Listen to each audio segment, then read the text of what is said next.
Untuk membahas lebih dalam terkait kebakaran hutan dan lahan yang terjadi di berbagai wilayah di Indonesia, kita akan berbincang bersama Dwi Korita Karnawati, pakar mitigasi kebencanaan UGM. Ibu Dwi Korita, selamat sore. Selamat sore Mas Dev, Assalamualaikum warahmatullahi wabarakatuh. Waalaikumsalam warahmatullahi wabarakatuh. Terima kasih Ibu Dwi Korita sudah bergabung bersama kami di Berita Satu Sore. Kita melihat kondisinya, tadi ada laporan yang baru saja disampaikan oleh rekan kami dari Riau, tapi secara keseluruhan di Indonesia ada lebih dari 64.000 hektar yang terbakar. Klaimnya dari kepolisian 62% atau hampir 40.000 hektar sudah berhasil dipadamkan sampai kemarin. Merespon situasi ini, apakah ini sudah cukup cepat menurut Ibu Dwi Korita, ataukah mungkin bisa lebih cepat lagi seharusnya? Dan cara-cara yang digunakan untuk penanganan karhutla ini apakah juga sudah cukup efektif, Bu? Ya, sebetulnya upaya kerja keras ini patut kita apresiasi. Namun tentunya tugas kita ini akan menjadi lebih, insya Allah lebih ringan apabila dilakukan pencegahan, bukan pemadaman. Artinya pemadaman itu kalau sudah terbakar, ya itu memang harus dipadamkan. Dan itu suatu apresiasi sudah berhasil 60% lebih dipadamkan. Nah, idealnya saya menyampaikan hal yang ideal. Sebetulnya karhutla itu bisa dicegah. Jadi biasanya BMKG itu sudah bisa memprediksi kurang lebih 6 bulan sebelumnya. Kira-kira musim kemarau itu kapan? Puncak musim kemarau itu kapan? Itu pernah terjadi di tahun 2023, diprediksi El Nino di bulan Juni, mulai Januari, BMKG bersama BNPB dan Kementerian Lingkungan Hidup, itu sudah melakukan modifikasi cuaca. Tujuannya adalah untuk membasahi lahan-lahan yang diprediksi nantinya atau sudah biasa mengalami kebakaran lahan dan hutan. Jadi modifikasi cuaca itu idealnya dilakukan saat masih ada hujan. Jadi di bulan Januari hujan masih melimpah, sehingga dimodifikasi konsepnya adalah menjatuhkan awan-awan hujan pada lokasi yang biasanya terbakar. Itu. Jadi diarahkan misalnya ke mana? Mangrove, ke gambut ya, ke lahan gambut, kemudian juga ke waduk ya. Tentunya menjaga jangan terlalu berlebihan ya. Kalau waduk itu harus hati-hati ya. Kalau terlalu banyak air juga berbahaya. Tapi poinnya, kalau lahan-lahan yang biasa terbakar itu sudah dibasahi saat musim hujan, maka muka air tanah itu akan naik dan kondisi tanah akan selalu jenuh air. Di saat musim kemarau diharapkan air tanah itu masih dekat permukaan sehingga tidak mengalami kekeringan pada tanah tersebut. Dan tanah yang jenuh air karena sudah dibasahi sejak musim hujan, di musim kemarau akan sulit terbakar. Dan itu sudah terbukti luas area yang terbakar sangat menyusut. Jadi artinya bisa dicegah yang biasanya terbakar menjadi titik api menjadi hampir tidak ada saat itu. Demikian.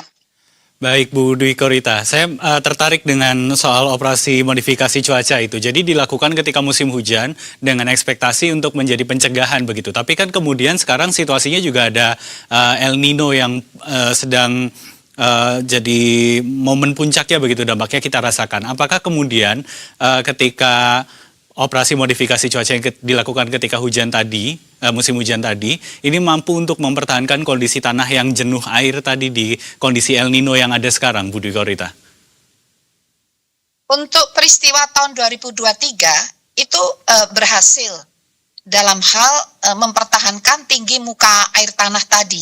Karena saat modifikasi cuaca kita selalu memantau ketinggian muka air tanah untuk mengevaluasi apakah modifikasi cuaca itu berjalan efektif.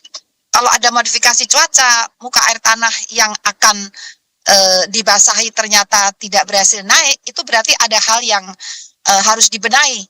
Nah, ini. Dan alhamdulillah saat itu monitoring muka air tanah menunjukkan kenaikan muka air tanah. Jadi ada alat-alat pantau untuk permukaan air tanah ini. Demikian.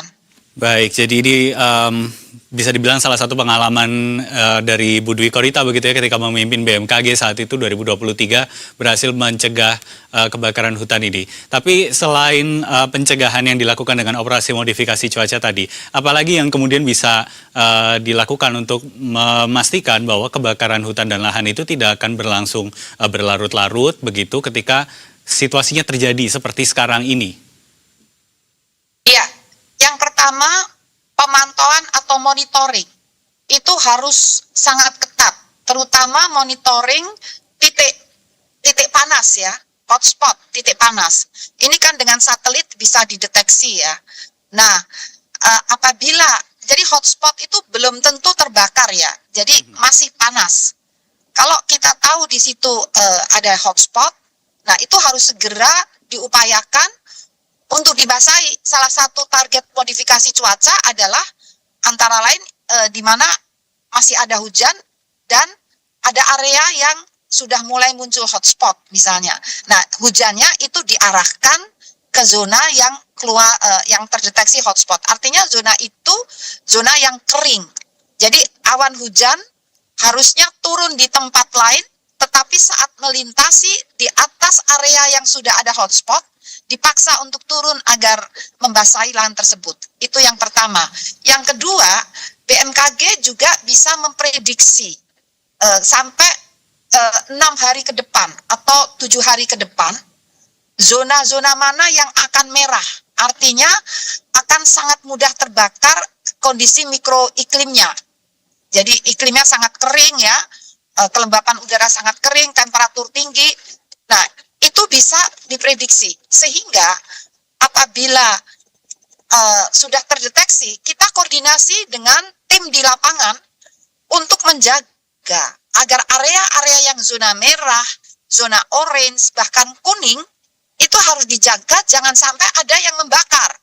Jadi biasanya dengan tugas keamanan ya, jadi jangan sampai ada yang membakar. Karena tanpa dibakar pun kalau yang sudah zona merah itu bisa terbakar sendiri, di mana ranting-ranting itu tertiup angin dan saling bergesekan. Itu terbukti bisa terbakar. Apalagi kalau dibakar. Jadi itu sangat mudah sekali tersulut. Dan kalau masih ada awan-awan hujan, meskipun awan hujan itu belum bisa turun sebagai hujan, maka dengan teknologi modifikasi cuaca diberi NaCl, maka bisa ditingkatkan kelembapannya hingga mencapai kondisi hujan bisa turun.